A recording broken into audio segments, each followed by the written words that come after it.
teman-teman, kembali lagi dengan vlog kecil saya, Irma Suryani. Saat ini saya mau menceritakan bagaimana kisah hidup saya waktu masuk asrama. Nah, pertama-tama tidak tahu sama sekali bagaimana jam bangunnya itu seperti apa.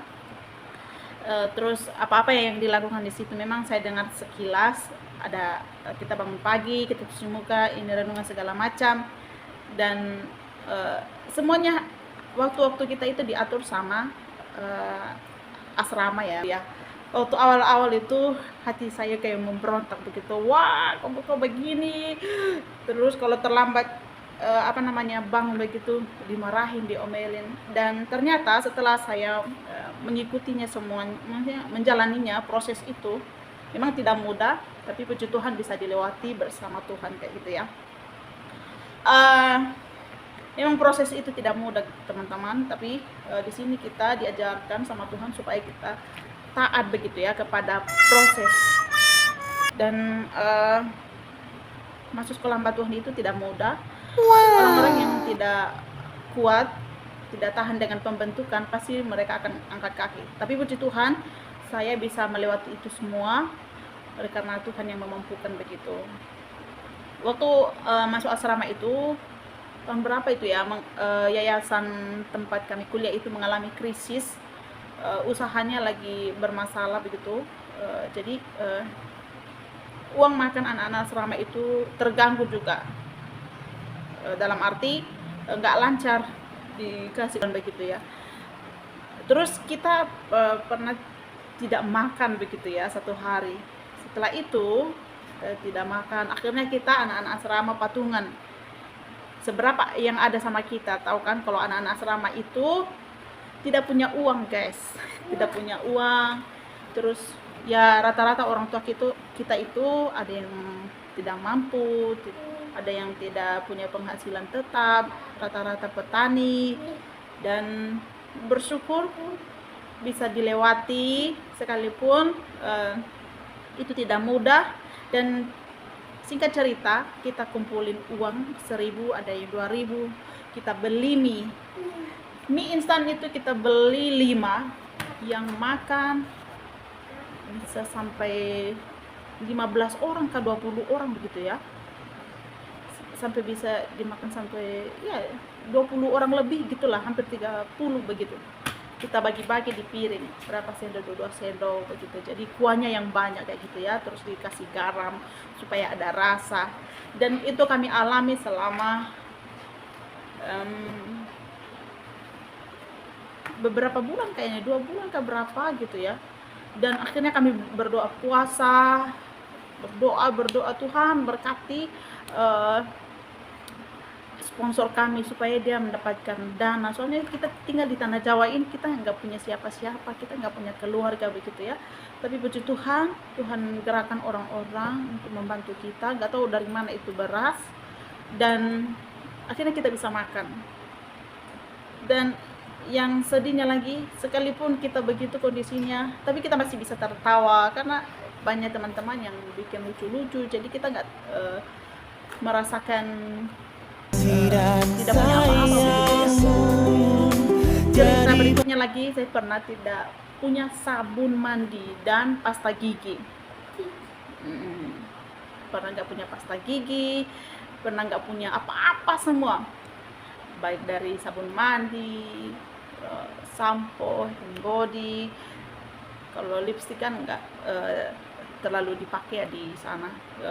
Pokoknya untuk perlengkapan perempuan lah. 1 bulan saya jalani, saya nggak pakai sabun cuci. Jadi saya membilas baju saya dengan penuh sukacita, sekalipun menangis di dalam kamar mandi itu ya. Ada kakak tingkat saya, penimpa saya, Irma cepat keluar dari kamar mandi. Dia kan sekali lagi cuci. Saya sambil menangis di kamar mandinya, Tuhan masih ada pengharapan di dalam hidup ini. Dan singkat cerita, setelah saya jalani selama sebulan itu, saya nggak punya apa-apa. Akhirnya Tuhan gerakan ibu dapur kami. Itu bukan dari Kristen sama sekali, tapi dia dari agama Islam. Dia membelikan semua kebutuhan, mulai dari sampo, bedak, hand body, semua dia belikan uh, untuk kebutuhan perempuan. Wah, saya sampai terkaget dan nangis. Saya bilang, Tuhan, benarkah ini? Saya kayak mimpi begitu ya, waktu dipanggil sama ibu dapurnya kami itu. Kayak merasa nggak percaya begitu, benarkah ini rezeki yang Tuhan kasih ini. Akhirnya singkat cerita saya masuk di kamar, saya tutup kepala saya dengan selimut, saya berdoa, saya peluk itu sabun yang dikasih tadi itu, saya peluk, saya menangis. Tuhan, terima kasih untuk berkat-Mu ini yang tak terduga Tuhan. Sekalipun saya mengalami kekurangan selama sebulan atau hampir 3 bulan lebih Tuhan, tapi Tuhan masih mengirimkan orang-orang baik untuk memberkati saya supaya saya punya sabun dan juga Pepsodent gitu ya. Dan singkat cerita, karena ibu itu berturut-turut kasih sama saya tiap bulan, dan itulah cara Tuhan ya. Kalau kita benar-benar berserah 100% kepada Tuhan, tidak mengandalkan kekuatan kita, maka ada aja cara Tuhan untuk memberkati kita. Oleh karena itu, buat kita semua jangan pernah menyerah kalau mengalami keadaan susah, sulit, dan ambillah waktu untuk berdoa kepada Tuhan, dan percayalah bahwa pasti Tuhan membukakan jalan bagi kita. Tidak pernah Tuhan itu membiarkan kita sampai tergeletak ya, terkecuali kalau orang-orang yang tidak mau tahu, tidak mau berdoa kepada Tuhan, ya pasti Tuhan juga lepas tangan. Karena orang-orang yang bersandar kepada Tuhan pasti Tuhan akan tolong, pasti Tuhan akan dengar. Karena Tuhan Yesus itu dia ya melebihi dari orang tua kita ya, dia Bapa di atas segala Bapa. Karena saya sudah beberapa kali mengalami pertolongan Tuhan, mujizat Tuhan di dalam kehidupan saya, baik waktu kuliah, baik waktu masa sekarang, pokoknya banyak sekali yang Tuhan perbuat di dalam kehidupan saya kayak gitu ya. Yang kisah-kisah sebelumnya itu waktu saya masih ikatan dinas, saya pernah difitnah oleh orang, itu masih dosen saya loh ya, cewek lagi. Dia bilang sama saya waktu saya sakit, dia bilang jangan kamu itu hamil katanya gitu. Bayangin itu loh seorang ini dosen, dan dia berani mengatakan itu kepada saya. Sampai adiknya bilang begitu, kakak itu asal ngomong aja ya sama orang, jangan kayak gitu kak, itu namanya memfitnah orang lain kayak gitu. Dan ibu tersebut dia tidak sadar dengan kata-katanya itu, makanya kita maksudnya hati-hati gitu ya kalau berkata-kata. Terus maksudnya kalau kamu nggak bisa membantu seseorang, jangan mengatain dia kayak gitu. Kalau dia lagi sakit, lebih baik kamu diam atau doakan dia kayak gitu ya.